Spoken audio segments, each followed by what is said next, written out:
Yo, what's good, y'all? It's your boy Kai, and we back on the Raw Report, and we got to talk about the BET Awards, and Kendrick Lamar actually showed up, man.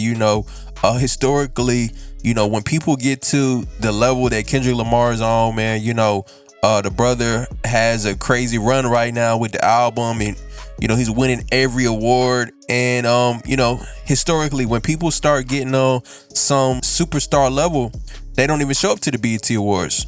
And we have to call it out, like Jay-Z and Beyonce, right? They rarely show up to the BET Awards, and that pretty much, devalues what it is, right? To say that, the top of the top, the best in our culture, they don't even show up to the BET Awards, making it some low tier version of the Grammys. And I think this was a good look for Kendrick, right? To say that, even though he has all of these awards and accolades, to say that, he isn't a sellout, right? To say that Kendrick's always going to represent where he's from, and that he still makes time to show up for the cultural events like the BET Awards, right?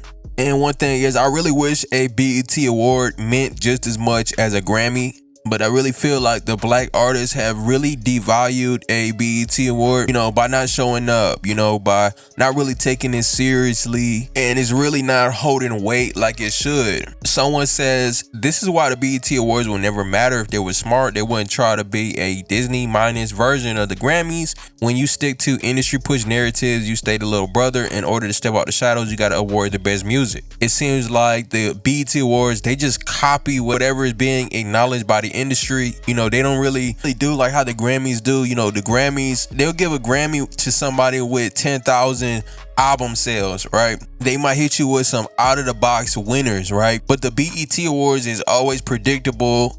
It's always copy and paste from the last year, and you could tell that it's not a whole lot of thought being put into it.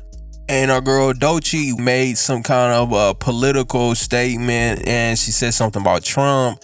She says Trump is using military forces to stop a protest. I want y'all to consider what kind of government it appears when we exercise our democratic right to protest. The military is deployed against us, right? And I don't know if she's talking about what's going on in LA, where they're burning cars and burning the city to the street. I don't think that's a peaceful protest, right? But check out what the people say about Doechii's speech. They said, not the industry plant put on stage to lecture people about how they should accept their cities being burnt down. I don't think that we should call burning our own neighborhoods down as a protest, right? So yeah, let me know what y'all think about Doechii. A lot of people are calling her industry plant, and we could do a whole video about that, right?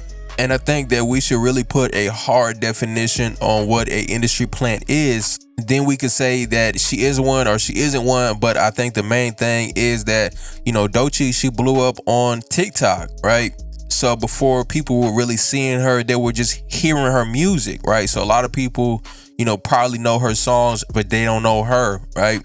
And of course, we got to talk about Jamie Foxx. And I believe that he got a Icon Award.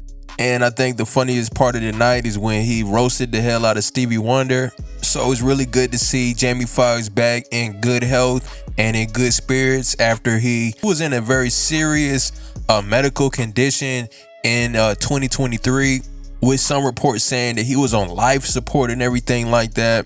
And of course, Kevin Hart was the host. And, I see mixed reviews, but I like Kevin Hart, man. I don't think people cut him enough slack because, Kevin Hart, man, he's one of the biggest comedians in the world, and I bet it really is hard for, somebody like Kevin Hart to make jokes that the whole world is going to find funny. And you got to also dance around how sensitive people are and cancel culture and all of that. So I think Kevin Hart still got it. And if he's not funny all the time, at least he's entertaining. So yeah, let me know what y'all think about the BET Awards this year. And, do we give Kendrick Lamar extra culture points for showing up?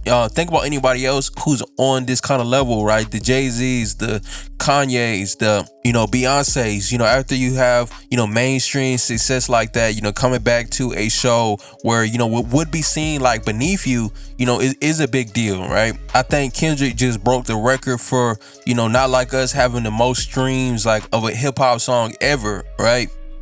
So we could call Kendrick a lot of things, but I don't think we could call him a sellout, right? Y'all let me know what y'all think. Appreciate y'all for rocking with me. Like the video, subscribe, and we